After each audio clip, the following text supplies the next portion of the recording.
Welcome to John Glenn College of Public Affairs Policy Brief, webcast series of informed conversations with policymakers and influencers and public sector professionals. My name is Trevor Brown. I'm Dean of the Glenn College and proud to be your host. I'm joined by Jen Miller, Executive Director of the Ohio League of Women Voters, a nonpartisan political organization that encourages informed and active participation in government, works to increase understanding of major public policy issues, and influences public policy through education and advocacy. Thanks for joining me today, Jen. Hi, thanks. How are the roommates today in the midst of the COVID-19 pandemic? Well, it's sunny out, so we can all be outside at some point. That's better than those gloomy days. Good. So I want to start by going back in time, and I'm going to sort of put three events out there, and I'm hoping you're going to connect them for me. So turn of the previous century, World War I, an awful event, followed by another awful event, which was the 1918 and 1919 Spanish flu, but then followed by a wonderful event, the expansion of the franchise in the United States to women with the 1920s bringing about women's access to the vote.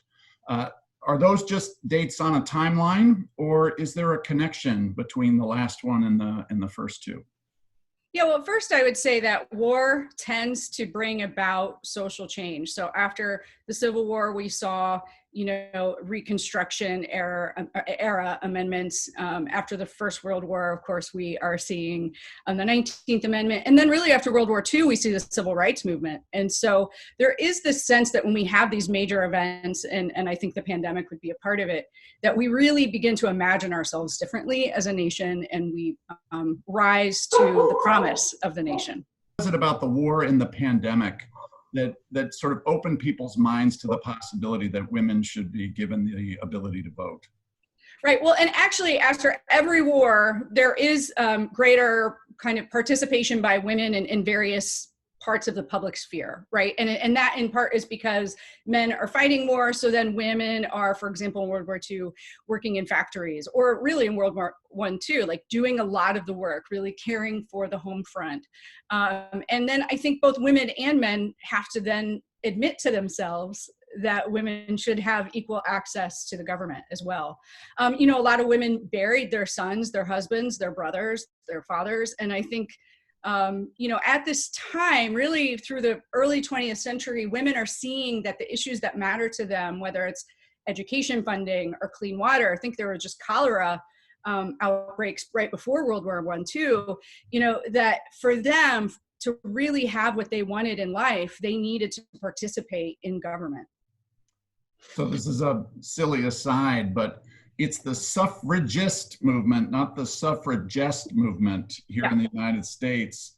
And I'm embarrassed, as you pointed out to me before, that I probably picked that up from Mary Poppins. Yep, you probably did. Any explanation for the different pronunciations? Yeah, so suffrage is Latin. It really means to give the vote. But suffragette was started in England, and in the United States, women thought that was diminutive, so they went with suffragist. Got it. Good. Well, I want to come back to this idea that major social or major events like world wars and pandemics cause massive social change, but I want to postpone that to the end. So we've planted that seed. You can be thinking about that. But now fast forward to just a little while ago. It's March here in 2020.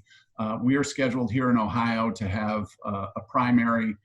The pandemic hits right in the midst of that, or just before that.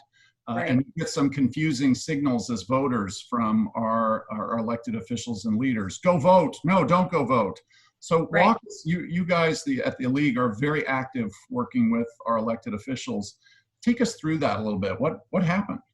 Right. So first, I'll just mention, and a lot of people don't know this necessarily, but we have 33 local leagues who also work very closely with boards of elections as poll workers, recruiting poll workers, doing election planning. So at every level of government, we have a lot of participation, especially when it comes to elections.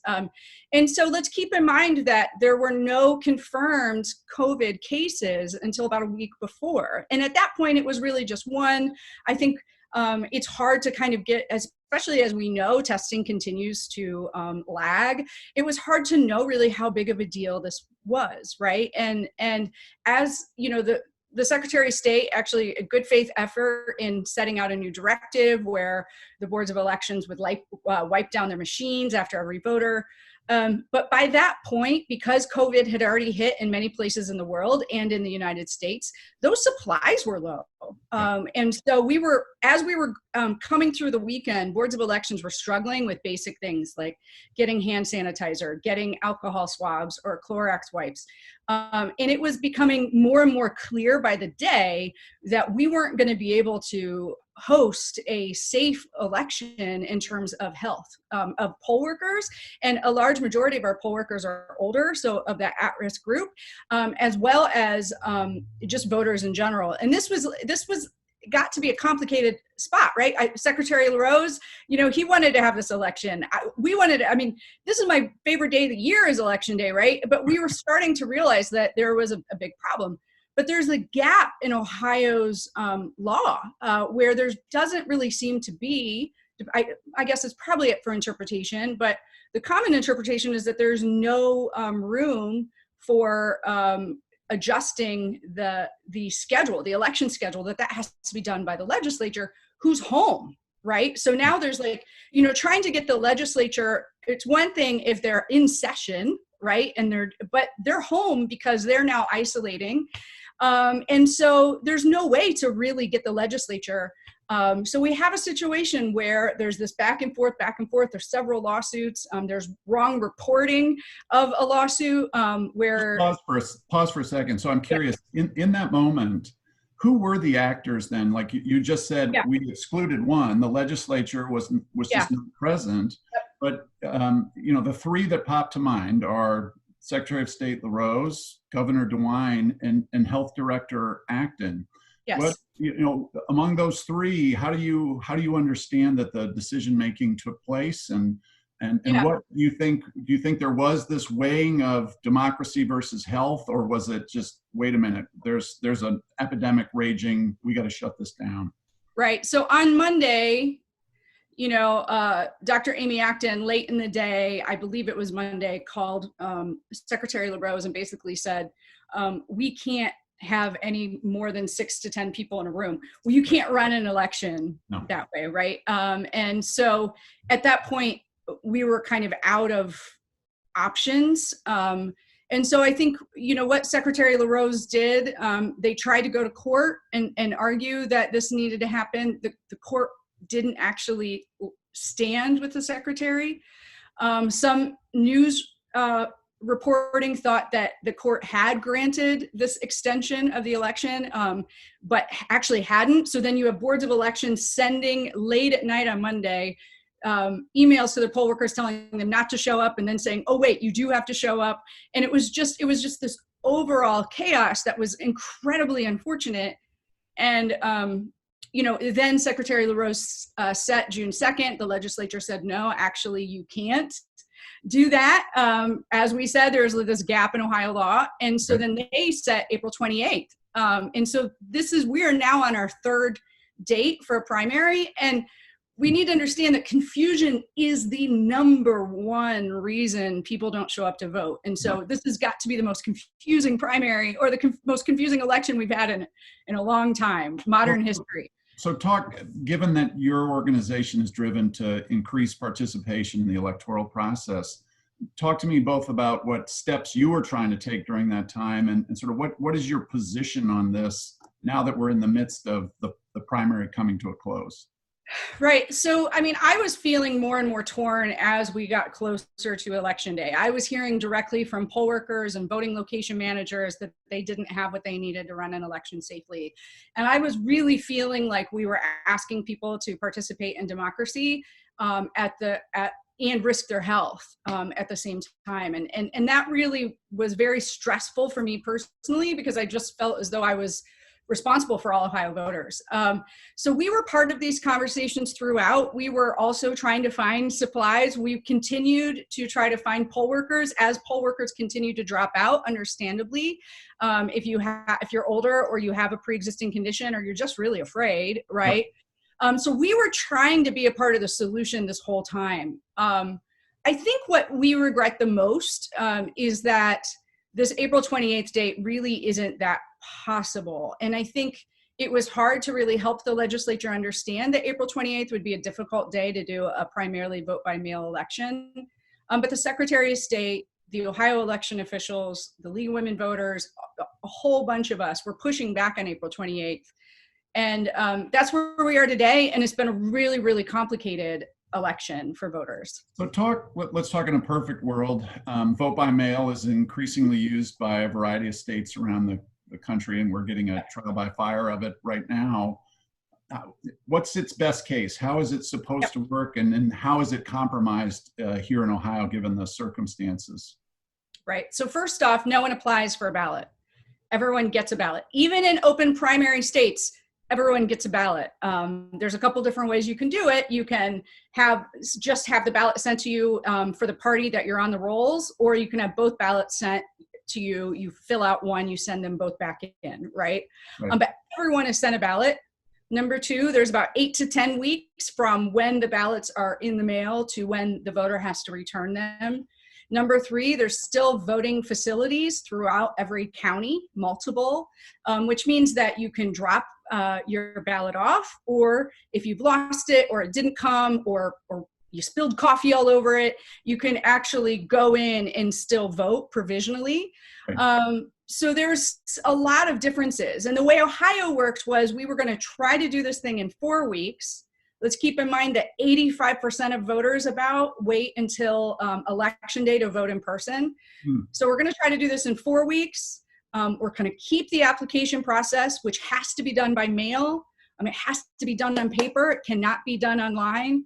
And there's going to be no voting centers. And, if there's going to be problems, and only people with disabilities or people experiencing homelessness, at least as it was first set out, would be able to show up at one location in the county to vote. So at every step of the way, there's disadvantages built in for the voters, but also for the boards of elections. Imagine that they didn't even have enough applications, right? Half of the boards of elections in the state don't even have their own printer to print these kinds of things. So then imagine that COVID-19 is actually really affecting the US Postal Service because it's hard to socially distance, and sorting facilities and things like that. And the boards of elections themselves, they're not really set up. When you're trying to process a whole bunch of documents, they're also not set up for distancing. So at the end of the day, we just set everyone up for a very complicated process, if not failure. So did I hear you right? You said 85% of Ohioans normally vote on the day of the election. Right. How does that compare to other states that have a comparable electoral system to us? Is that typical? Yeah, it's pretty typical. Let's keep in mind that there are large swaths of people that just don't trust the mail, for example. Historically disenfranchised communities don't trust mail-in voting. You think about people with disabilities, they can be much better served and may independently be able to vote if they go in and they can have ballot markers or things like that. Students often may have problem getting mail from their mail systems, and so they may decide to go vote in person. So there's a lot of different groups that really prefer it. And then there's a lot of us that just have always done it, right? And so early voting and vote by mail certainly help all of us because it does reduce lines and congestion on election day. It helps every one of us, whether we vote on election day or not. But we can't just blink our eyes and all of a sudden have a vote by mail system in Ohio. So a little bit of a loaded question. Should we be, as citizens, concerned at all about the integrity of the current primary? So that's an interesting question. I'm not concerned about the integrity in terms of, that anyone's going to steal anything, right? So when mail ballots are actually really secure, you still have to provide your the last four of your social or your driver's license or state ID number. You still have a signature. You still have to show your birth date. It's very hard to have fraud by mail.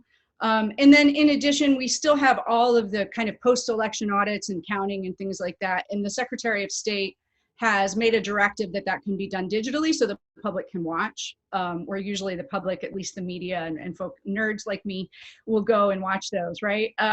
So I'm not worried about that part. What I am worried is I think we're going to see really low turnout, and a lot of that is because a lot of people are just giving up. So let's go through this a little bit. You might still think it's June 2nd, and then by the time you realize that, you realize that you don't really even have enough time to mail in your ballot request and get your ballot back and then mail your ballot in.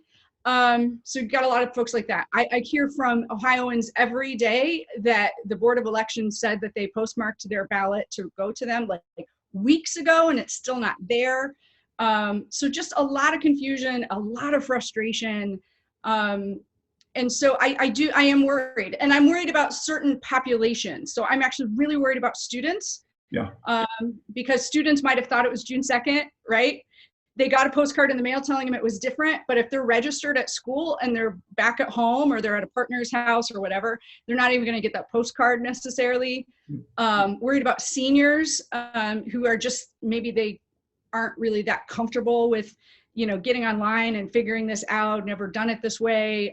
Your signature has to match, and maybe you have arthritis. Worried about individuals that maybe don't have the money for the postage. They don't have a printer at home, which is the fastest way to apply. Right. And so then it makes me wonder about when we have these levies, right? What happens? What will we see? Will we see some weird outliers? If levies pass or don't pass? What will we see in some of these lower, like down the ticket races? So I am worried about those pieces. So let's move to the fall. Yeah. We will have an election, we hope, and we hope to have the pandemic in some ways, at least a better understanding of its dynamics, if not more under control. Are there lessons that we can draw from the experience we've just had, or the experience of other states? Wisconsin just recently held a primary that we can incorporate into the electoral process this fall. And there are also concerns about precedents being set in this current setting that are going to influence the fall. So just start walking us through the fall. Yep. So I want us to remember that there is an August 4th special, and I bet you there'll be some watchers who will have one of those. So let's not forget about that election day. But yeah, we have 2 elections coming up, and we need to think about those, and then we need to think about the long term. So these 2 elections coming up, the advocates are saying, like myself and Common Cause or others are saying, let's assume that COVID-19 will still be here in Ohio. Let's assume that there even could be a second wave, God forbid, and that we are going to really, a lot of people will want to vote by mail, or maybe health officials will want us to, or we may even need to. And so let's go ahead and replicate those all vote by mail states. We have time to plan for this. Yep. Everyone get a ballot. Just everyone get a ballot in the mail. And again, let's skip all this application process that is confusing for the voter. A lot of voters get denied they are who they say they are, and they still get denied their ballot for a lot of different reasons, something we've been tracking for a long time. It's hard for boards of elections. Let's skip all that. Everyone get their ballot. Let's not close any polling locations yet until we know we need to, but let's plan in case we have to close polling locations. So let's have expanded early voting, maybe a longer amount of time, definitely more than 1 location per county. If you're in a county like Washington County, you might have to drive over an hour just to get to your early voting location. It's not that helpful if we're trying to really distance folks out or serve people that would like to still vote in person. And then if we have to close it, we have to close it, locations, but still have multiple places across the county where people can drop their ballots. Mm-hmm. We think this is the best of all worlds. We think, yeah, it's expensive, but it's a lot. It would be, if we start planning now, it's going to be a lot easier on boards of elections. It's going to be a lot easier on voters. And ultimately, I would think candidates and campaigns would want that too, so that everyone had a fair shot, right, to truly participate. Why wouldn't you mentioned cost? I want to know why are the reasons why we wouldn't embark on the changes that you just mentioned. So start with cost. Yeah. How expensive would it be to embark on a mail-driven election? Well, it would depend on how we do that. We would suggest that it's prepaid postage as Mhm. well. Yeah. So it kind of depends on how big the ballot is. There's a lot of factors in this that are a little bit hard to tell. I would say, what's the cost of not doing it, which is especially if we're kind of open, but we're still worried about the spread. And then we try to have a big election day where we could have lines that are hours long. Yep. And let's keep in mind that election lines are different, especially in November. It could be gross, it could be rainy, it could be snowing, we never know, right? And so then everyone, if there's, especially with bad weather, everyone's going to shove into these polling locations, right? And you're going to be 6 inches from the person in front of you and behind you, but a lot of times, you're winding in hallways. I mean, the spread is really dangerous. So what's the cost of not doing it? I guess I would, being a good advocate, that's what I'm going to say. Well, I'm gonna disrobe my red sweater. Because now I want to ask you some questions that might be politically charged, and I don't want anybody to think I'm promoting one. And this is like a slate gray, not a blue. Yeah, right, yeah. Take us through the sort of political debate around elections, the notion of suppression versus integrity. And we've heard a little bit in the news recently that voting by mail may favor one group, one political party over another. Just walk us through, in as apolitical a frame as possible. Are those legitimate debates between suppression and integrity? Are there genuine things to be concerned about on each side, and do different modes of election, increase the chances of one or the other? Yeah, no, so this is an important question. Election security and integrity matters to everyone, right? I mean, it is, elections are the engine of this democracy. And so that's super important, but so is access. Democracy works best when we can all participate. So what is that balance, right?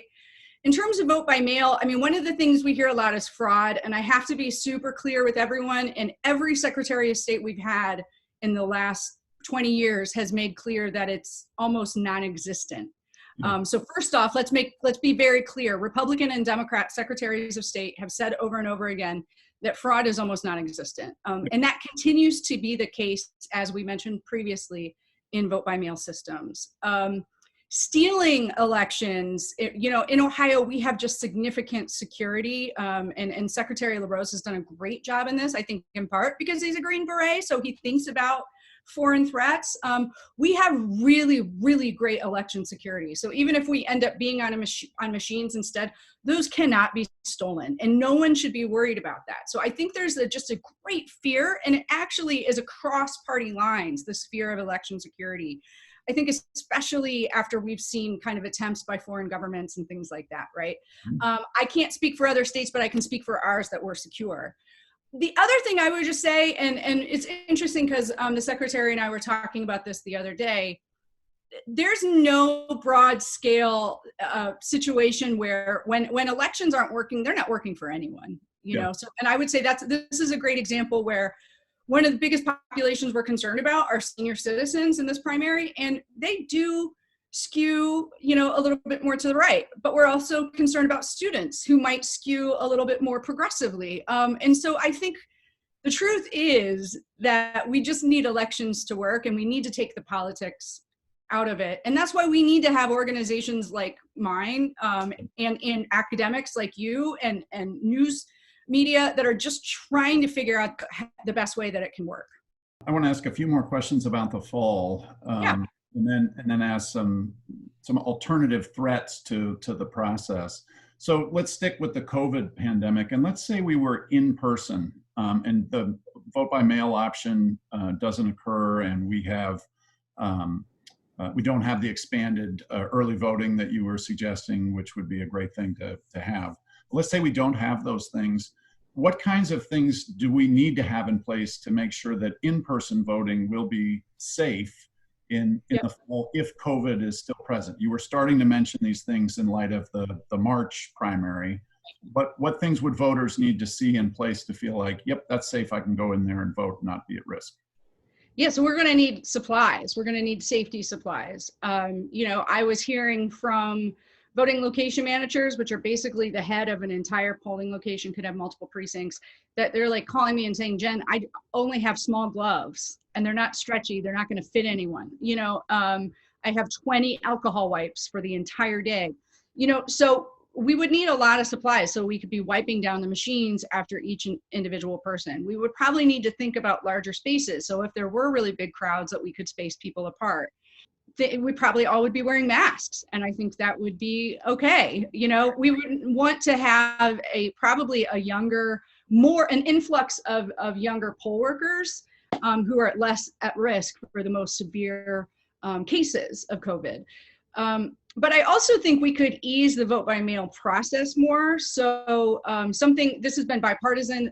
The Secretary of State the current Secretary of State introduced a bill previously when he was senator to have online absentee ballot requests. Mm-hmm. And so at least we're taking out one step of the mail, and if you still wanted to do it that way, you could mail in your request, but you could also do this online. Things like that would ease that would make a big difference. And I would still argue that early voting is a critical, having multiple early voting locations is critical. And boards of elections and those election officials in both parties are often wanting more than one early voting center per county, and they're prohibited from doing so. Just educate us all. I came to learn of this a couple of years ago. Boards of elections are equally represented by both parties. Just explain that for us so we can be reassured that it is an inherently political process to vote, and it is governed in some ways by the parties, but it's designed in a way to be balanced. Just educate us on that a little bit. Yeah, so each board of elections, and there's a lot of differences in boards of elections in certain terms of like staff capacity or budget, because a lot of that is going to be determined by each county. But they have an equal number of election officials, Republican and Democrat, who are making decisions about, there's a lot of things that the Secretary of State or federal law outlines, but there are certainly times when it comes down to operational decisions, come down to the election officials. And so you're going to always have that balance. And that's great. Just like there's a balance of poll workers, Republican and Democrat, in polling locations. A lot of those policies through the years are things that the league has championed. If there's a recount, there's balance on representatives of party affiliations that way as well. Now let's go back to the fall and elections beyond. So right now we're all fretting over COVID. And its impact on our daily lives, and in this case, the rock bed of our country, the electoral process. But in the previous election, we were worried about you mentioned it, the influence of foreign governments on, if not the actual count of the vote, although I assume that is a threat if if machines can be hacked, et cetera. But everything I've ever read to this point is that we have sufficient security in place to protect. It's more they're influencing the way voters are thinking about the electoral process. Yeah, and I want to really assure people here, if I could really quickly, please. Trevor, because bottom line is that this idea that machines can be hacked really doesn't happen in Ohio.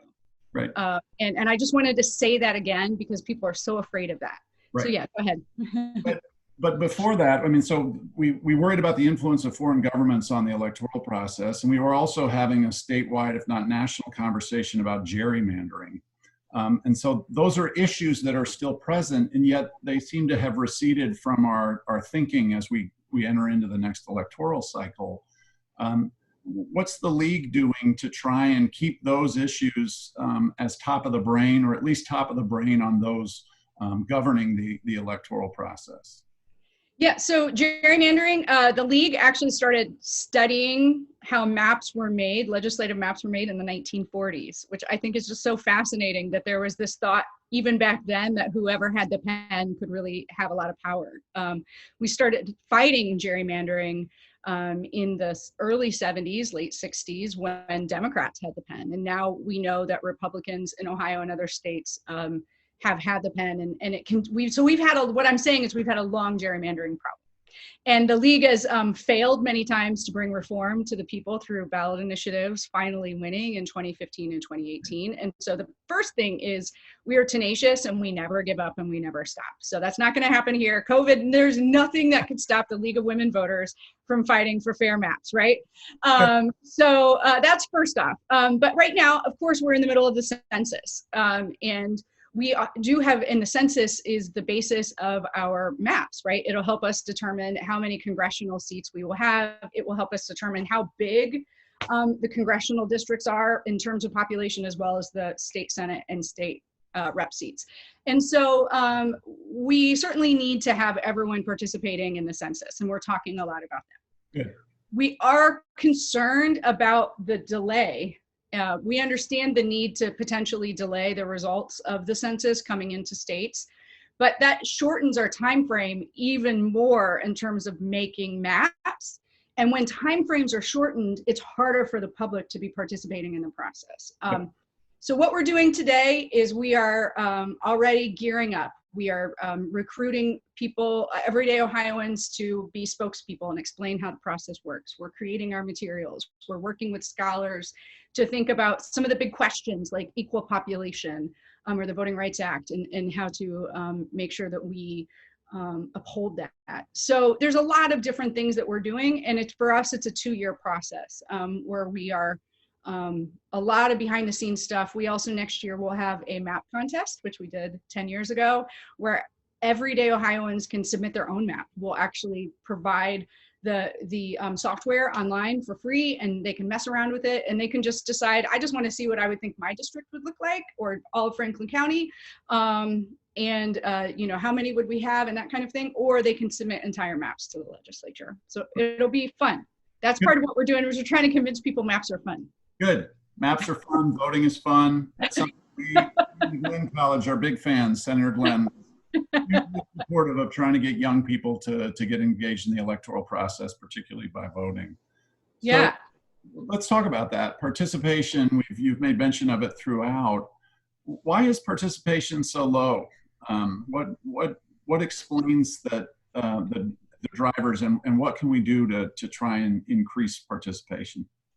Well, I think we've been talking about those issues too. I think there are people that think it won't count because elections are stolen or people are crooked, right? I think gerrymandering does not help when, you know, whoever you vote for Congress, it's always going to be that person, or it's always not going to be the person you vote for because of gerrymandering, because of just overall confusion again. And I've heard this over and over again, and I've heard this from Republicans and Democrats of all age ranges that have said to me things like, well, if they really wanted to know what I thought, they wouldn't make it so hard, you know.